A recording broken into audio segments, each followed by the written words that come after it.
As global leaders gather for the 2025 World Economic Forum, African nations face pressing questions about tangible benefits for the continent. Key areas of interest include securing investments in sustainable energy, infrastructure, and technology to accelerate economic growth. Discussions on global supply chain integration, debt relief, and addressing the impact of climate change remain crucial.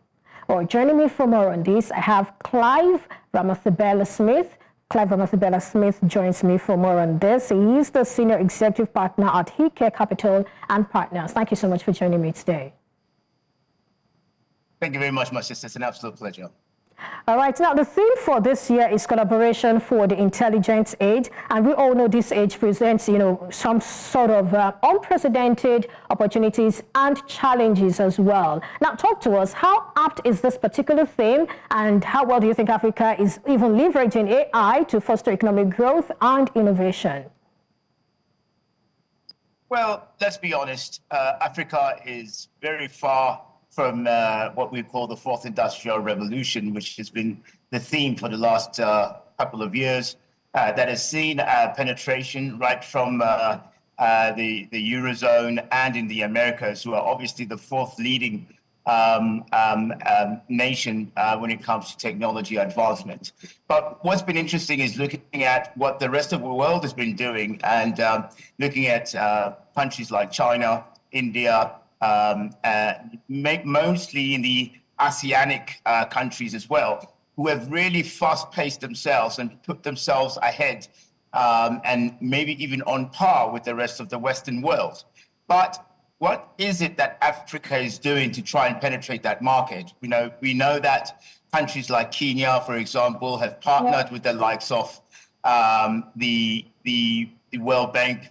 And we've seen some of the countries like Nigeria partnering with high technology companies in India and China as well. But Africa has got a very small penetration into that market, and mostly it's because we are not prepared. Our infrastructure development is not to the level where it will be easy to digitize. And even though we've done some very amazing work over the last decade, we are still far off from actually being part and parcel of it. The question is going to be, what is WEF going to do? What is the World Economic Forum going to do to enhance Africa's participation, to increase our capacity, and enable us to be able to sit on the table at a fair level to be able to contribute significantly to where the world is directing technology, AI, and also things like augmented reality. So we do have the capacity. We are the youngest continent in the world, and yet we are the furthest away from the technology that's going to advance us to get us to the next level.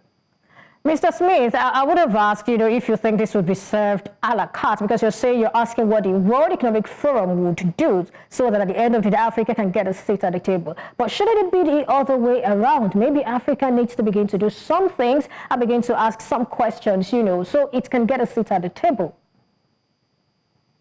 I'm sorry to disappoint you, my sister. We don't have that in this continent. It's unfortunate. The reality is everything is being dictated to us. The world is dictating to what Africa should do. And our leaders have let us down. Our business units have let us down. Our entrepreneurs have let us down. Yes, there are some glimpses and some light at the end of the tunnel where there's pockets of opportunities. If you look at the digital space, for example, who's renting that? If you look at, for example, cell phone manufacturing, microchip production, that's been taken over by Thailand. The advancement of nano technology, that's been taken over by India. The production of mobile phones has been taken over by China in terms of manufacturing. So where is it that we actually stand in an opportunity? We've been led already by the world. Right now, we're talking about things like energy, for example, enhancing battery life, using EV, electric vehicles. We're talking about things like enhanced digitalization, where we use software, where we use AI to be able to detect technologies or detect risks in systems. We're still not there. South Africa, which is supposed to be the leader in this particular sense, has been hacked. One of the biggest mobile phone technologies in the country was hacked, and people were able to take out data from there. So we've done very little in terms of cybersecurity, digital application. Yes, there are glimpses of light, but we've done very little. So we have to let the world, we've now allowed the world to dictate to us. The question is, how are we going to respond? And you're right, we should be the ones that say, this is what we can do, but we haven't been able to do that. Do you know what the sad part is? The resources, the magnitude of resources that build mobile phones, that build batteries, like some things like lithium, things like titanium, are being mined right here from this continent. Absolutely. And they come back to us as a product. So we've done very little to be able to penetrate that particular market. All right, I think we need to deepen that aspect, manufacturing, industrialization, because we actually have the raw materials, even we have talents, if you may. But unfortunately, we export some of those things in the raw state without beneficiation or beneficiation and any of these sort of things. Well, away from AI, Trump presidency and geopolitical risks are also top of the forum's, agenda for the year 2025. So how do you think African leaders would navigate this, seeing the impact this is having on the continent? I come to the show and I hate to be political, so I don't want to go there. But what's important now is two things that are happening on the African continent that are very unique this year in 2025. South Africa is now chairing the G20 group of countries for this year. All the meetings, 133 meetings will be taking place on this African continent. It is the first of its kind. It's unique. It offers leaders, African leaders, South African precedent to be more direct, to be able to place at the forefront the African agenda and what it is that we want to get out of the world. Many other times we always say we want opportunities. We want to table our proposals to the world. There's never been a better chance now for both South Africa, to be able to place themselves at the top level in that G20, to be able to make these possibilities become a reality. So we need to utilize that G20 chairship to be able to place ourselves in the forefront of the world and tell these top 20 countries economically that we are ready to be able to turn the world around and make tangible all these policy frameworks that we've aligned ourselves, these bilateral agreements that don't necessarily mean anything. And every time we sign them, the other countries take advantage of us. We need to take advantage of that status. The second thing that's happening this year, which is quite unique, is that we're celebrating AfTA, the African Growth Development Agreement, which allows us to have free intertrade amongst the countries themselves.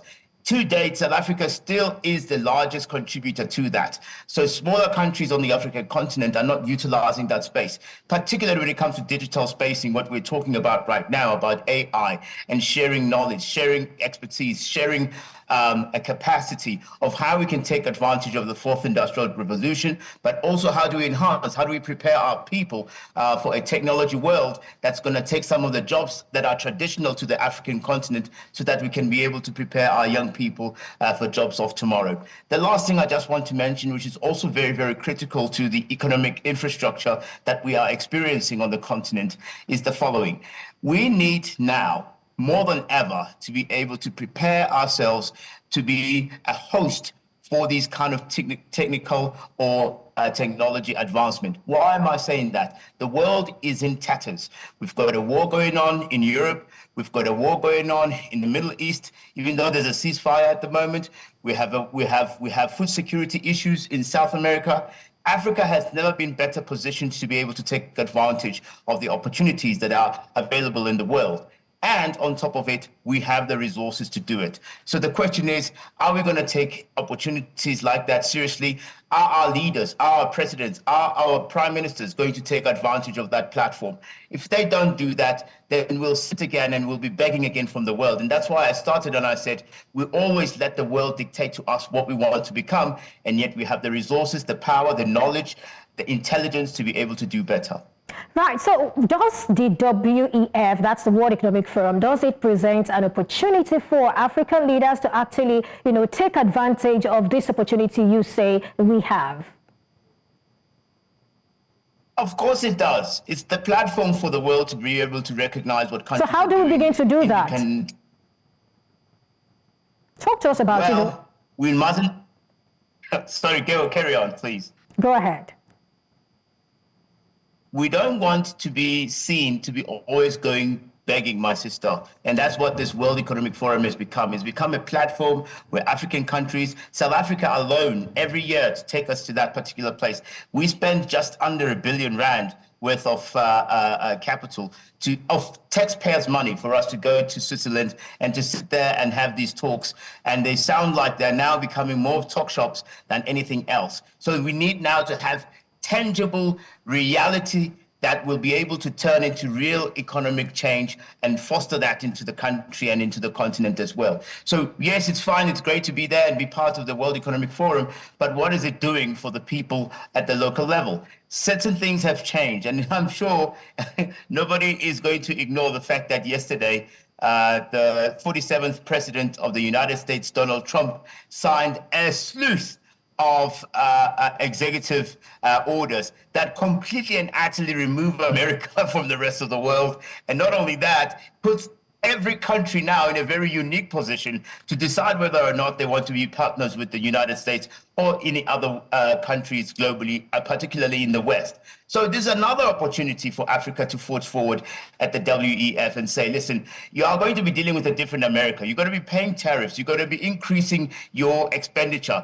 even if you have trade there. Can we not offer you an alternative on the African continent that will sustain you, that will be much cheaper, that will provide you more sustainability in the next 4 years? And all these opportunities can only be realized if our leaders, if our people lead us into the right direction and write those policies that will impact domestically. So we cannot be standing there and sitting in the talk shop anymore. We need action, we need results, we need the African people to be emancipated and removed from poverty so that they can have a sustainable economy. All right. Thank you so much for coming on the show and for sharing your thoughts. You talked about USA, and that sort of gives the impression of nationalism. And I don't think that's really good for the world. If everybody becomes protectionist and all of those, I don't see how that will benefit everybody. But of course, that's up for another day. And you said you're not interested in politics. Right. Thank you so much for your thoughts on the show today. An absolute pleasure. Thank you.